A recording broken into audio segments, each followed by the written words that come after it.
Good morning, children. Welcome you all for class 10th first language English.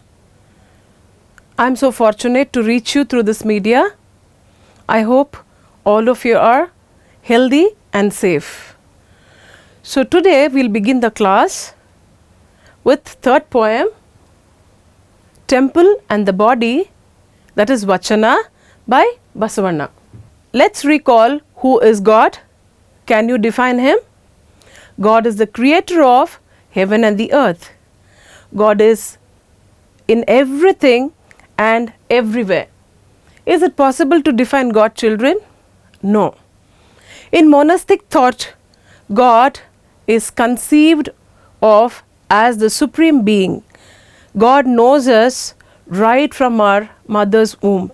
It is very difficult to define God, is it not? We can only feel him. So for that, we say God is omnipotent and omnipresent. He is everywhere and in everything. One cannot define God. It is our sublime faith and trust which has kept God alive in every one of us. So when we breathe, especially in this pandemic time, how many times we'll be thinking about God? Is it not? And especially in the times of trouble, we'll never forget God. In Kannada they say, Sankata Bandaga Venkataramana. That is how we only think about God at the time of trouble. It is not that all the time. He is our creator.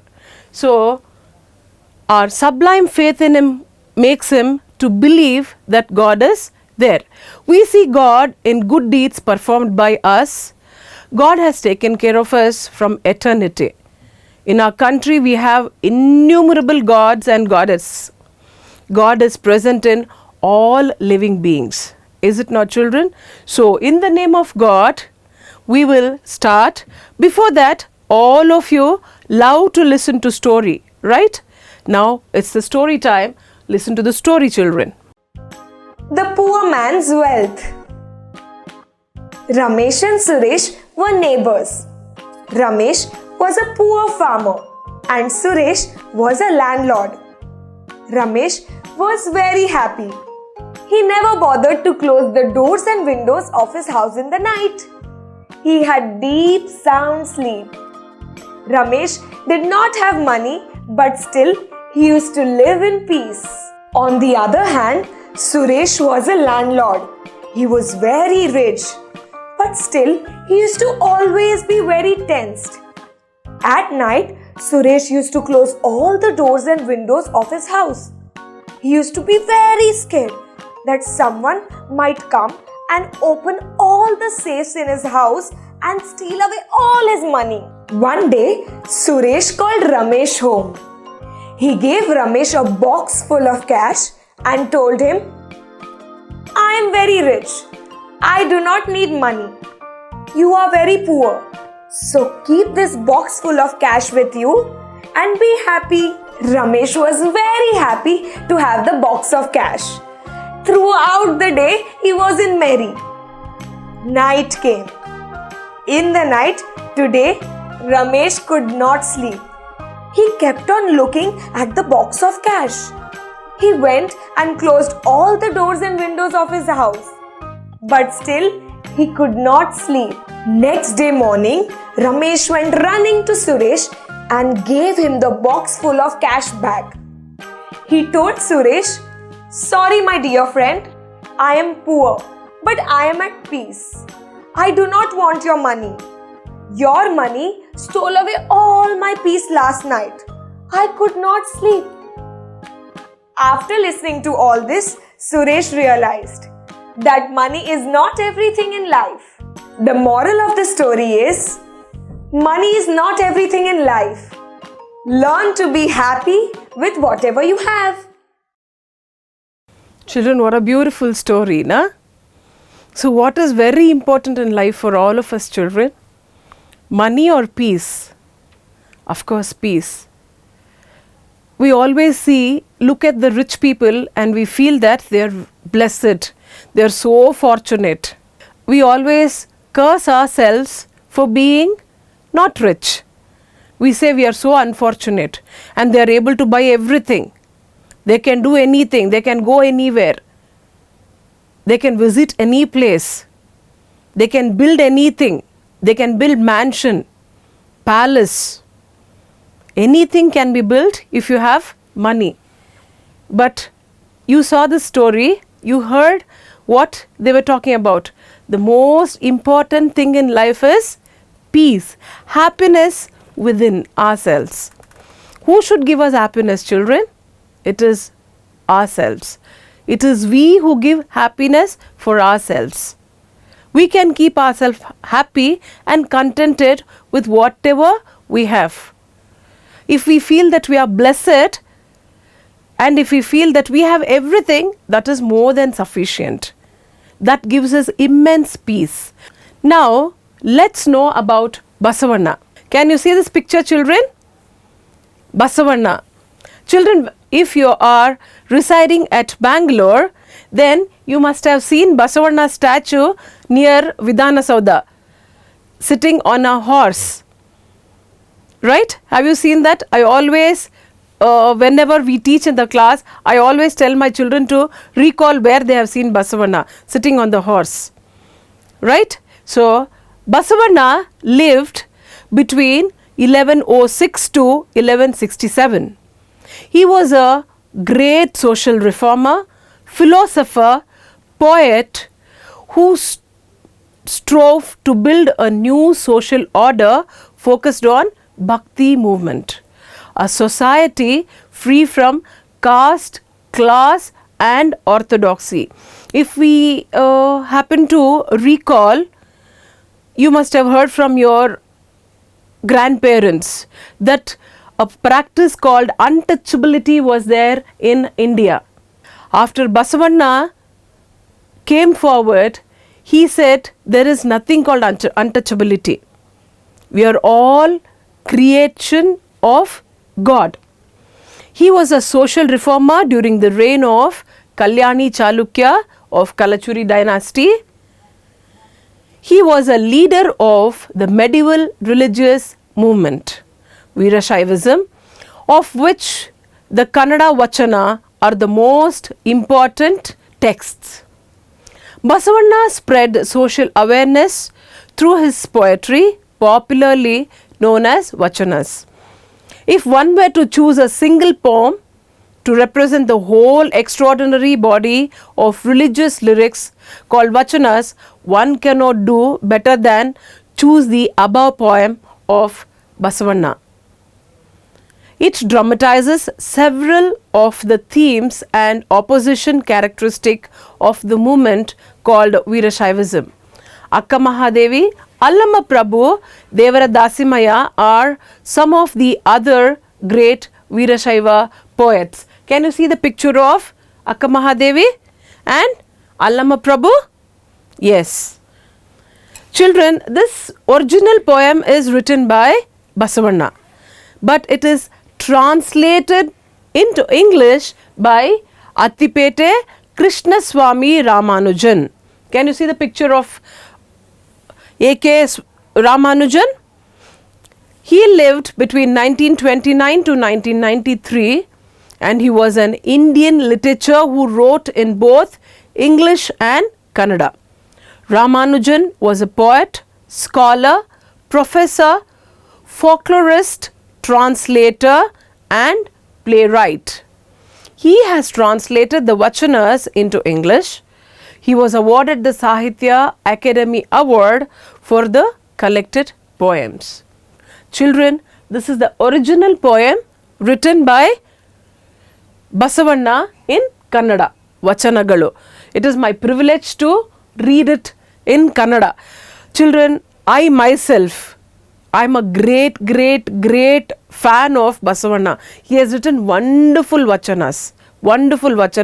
If we read it and practice it, I don't think we'll hear about some corruption or, ill treatment, inhuman characters. We will never, because he has taught life to be so simple and human beings to be so simple. If we follow that only, it's more than sufficient. Okay, I will just read this. Ullavaru Shivalayava Maduvaru ನಾನೇನ ಮಾಡುವೆ ಬಡವನಯ್ಯ, ಎನ್ನ ಕಾಲೇ ಕಂಬ, ದೇಹವೇ ದೇಗುಲ, ಶಿರವೇ ಹೊನ್ನ ಕಳಸವಯ್ಯ. ಕೂಡಲ ಸಂಗಮ ದೇವ ಕೇಳಯ್ಯ, ಸ್ಥಾವರ ಕಳಿವುಂಟು ಜಂಗಮ ಕಳಿವಿಲ್ಲ. ಉಳ್ಳವರು ಶಿವಾಲಯವ ಮಾಡುವರು, ನಾನೇನ ಮಾಡುವೆ ಬಡವನಯ್ಯ, ಎನ್ನ ಕಾಲೇ ಕಂಬ, ದೇಹವೇ ದೇಗುಲ, ಶಿರವೇ ಹೊನ್ನ ಕಳಸವಯ್ಯ. ಕೂಡಲ ಸಂಗಮ ದೇವ ಕೇಳಯ್ಯ, ಸ್ಥಾವರ ಕಳಿವುಂಟು ಜಂಗಮ ಕಳಿವಿಲ್ಲ. Many a times I just go on telling. If somebody says, what, you are not able to do this, not that, I'll say, ಉಳ್ಳವರು ಶಿವಾಲಯವ ಮಾಡುವರು, ನಾನೇನ ಮಾಡಲಿ ಬಡವನಯ್ಯ. Such a beautiful, wonderful poem, children.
Now, we will see riddles. Children, how many of us love riddles? We all love to solve riddles, right? What does a rich man needs that a poor man has? Children, tell me. What does a rich man needs that a poor man has? The poor man has nothing to give the rich, but he has peace, peace of mind and happiness. What kind of a tree can you carry in your hand? Children, what kind of a tree can you carry in your hand? It is a palm tree, right? It's palm tree, palm. We call this as palm. So, palm tree. What can you catch but not throw? What can you catch but not throw? Ball you can throw. You can catch too. But what can you only catch, not throw? Cold, right? You will say, I caught cold. You can only catch cold. You cannot throw cold. I think one more last riddle to go. What has hands but can't clap? We use hands to clap, right? So, what has hands but it cannot clap? You're right. Clock. There are two hands, right? Yes. Now, children, the temple and the body, vachana, by Basavanna. I think you can see these two pictures, children. This shows what? Treasure. And this is the temple of Shiva. I will read this poem for you. The rich will make temple for Shiva. What shall I, a poor man, do? My legs are pillars, the body the shrine, the head a cupola of gold. Listen, O Lord of the meeting rivers, things standing shall fall, but the moving ever shall stay. You heard me reading? Children, open your textbook and see when I am reading. Learn the correct pronunciation. I'll read once again. The rich will make temples for Shiva. What shall I, a poor man, do? My legs are pillars, the body the shrine, the head a cupola of gold. Listen, O Lord of the meeting rivers, things standing shall fall, but the moving ever shall stay. Children, can you say this word? Cupola, a small rounded dome. This is cupola. Can you see this? Have you seen this anywhere, children? Yes, on temples. That we call it as kalasa. All the temples will have a cupola. Kalasa, right? Things standing. We saw this word in the poem, right? Things standing, that is the solid, unmoving temple. Temples are standing still, right? It cannot move. Lord of meeting rivers, that is Basavanna's chosen deity, Lord Shiva at Kudala Sangama. Children, can you see this picture? This is the picture of Kudala Sangama, where the Shiva temple is situated or located. Okay, and this is the meeting rivers. Okay, now let's analyze the poem. Now Basavanna prays to Lord Shiva at Kudala Sangama, saying that the rich are able to build temple for the Lord, while he, being a poor man, is unable to do so. That's what in the beginning itself I told you, that rich can build anything. They can buy anything. Okay, they can buy anything, they can build anything. But being a poor man, he is not able to build a temple. So what he says here is that rich can build a temple, but being a poor man, I am not able to build a temple. So Basavanna prays that his legs are pillars of the temple. His body itself is the shrine and his head is the cupola of gold. Children, how beautiful it is. He says his legs itself are the pillars of the temple and his body is the shrine and the head is the cupola of gold. That means our body itself is temple. He says his body is temple. That means he refers to us also. We being human beings, we should think that our body itself is temple. So how we should keep our body? Is it not, children? Even a small sin, even a small mistake should not be committed. How do we go to temple, children? Before entering the temple, we wash our feet. We enter the temple, even though whoever is standing beside us, whether it is rich or poor, children, aged, we only pray to God to grant us whatever we want. Our sublime faith in God is shown when we go to temple, is it not? That means temple is such a place where even a little filth is not allowed. A little dirt is not allowed. So he prays to God to reside in his body, because temple as a stationary thing, it may fall over a period of time. The building, how many years can a building stand, children? 100 years, 200 years? but it will fall. Surely it will fall. Whereas the human being will surely reach the abode of God. Means when we speak good, when we do good deeds, it will spread. We teach the same thing to our next generation, and that will be taken over by the other coming generation. Children, today we are living in such a society, we are so scared. What to talk, what not to talk, what to do, what not to do. Why? Because people are not fearful. When we consider our body as temple, we will hesitate to do sin. Is it not? Even though the body is perishable, the soul is sure to reach God. We will not live for 100 or 200 years. As it says, in any belief, in any religion, if we are strong enough, we may live for 70 to 80 years, not more than that. And present situation will not allow that also. Is it not? So body is perishable, but the soul will surely reach God. So we should maintain the sanctity of the human race.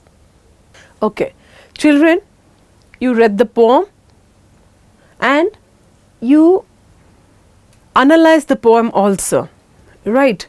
So where Basavanna says that his body itself is temple. What he says from the beginning, try to recall, children. He says that he is not rich. First and foremost, to be a faithful person, to be an honest person, to be a good human being, you need not be rich. You need not be rich. You need to be a human being. Just a human being. Okay. So he says that he is not rich. First and foremost, he is not rich. He is a poor man who is not able to build a temple. So because he is not able to build temple, is he losing faith in God? No. Does he say that he will not pray to God? No. He says, if I am not able to build temple, my legs are pillars of the temple. And my body itself is the shrine. You know what is shrine? Where they keep the deity of God. In Kannada we say Moolasthana. All the temples will have Moolasthana, right? Entrance of the temple will be so far. To reach Moolasthana we need to walk so far, and we should enter the temple. There the god or goddess deity will be kept. That place is called Moolasthana. So that is, my body itself is shrine. And my head is the cupola of gold. It is, if not in gold, you must have seen on all the temples that it has a cupola, that is kalasa. It may not be in gold, but still it will be in that color, it will be shining. You must have observed, right? So head, that's why you should think good, because when somebody sees you, they will look at your face first. So somebody sees the temple, the cupola is seen first. The kalasa of the temple is seen first. Right? So we should think only good things. Our thinking should be pure. Our deeds should be pure. Our legs are the pillars of the temple. So it should walk in the right path. How beautifully written by Basavanna. The poem, it explains how a human being should lead his life. Did you all understand the poem, children? Children, read the poem again and again. This poem you may have for your memorization. Okay? And you learn the summary of this. Copy it down. Children, kindly write. You must have lost the habit of writing. Kindly write. Okay? Now, I'll give you some home assignment. You will definitely write answers and show it to your teachers. Now, home assignment. Read the following extract carefully and answer the questions that follow. My legs are pillars. Again and again we have been hearing the same. My legs are pillars. So you have to explain. Okay. The body, the shrine. The head, a cupola of gold. Children, write down and write the answers. Next question, children. How is the human body compared to a temple? You have to write the entire comparison. How Basavanna explains that his legs are pillars, his body is shrine, head is cupola of gold, all that. You have to write in proper sentence. What is the figure of speech applied here? You should read the poem and write the figure of speech which is applied here. Why is the speaker comparing the human body to a temple? Next question. Why is the speaker comparing the human body to a temple? Children, I hope you have understood the entire poem and you have understood the question. All the questions should be answered and you should make sure that you will show it to your teachers and get it corrected. Okay, children? Thank you, one and all. Thank you, children. Thank you, one and all.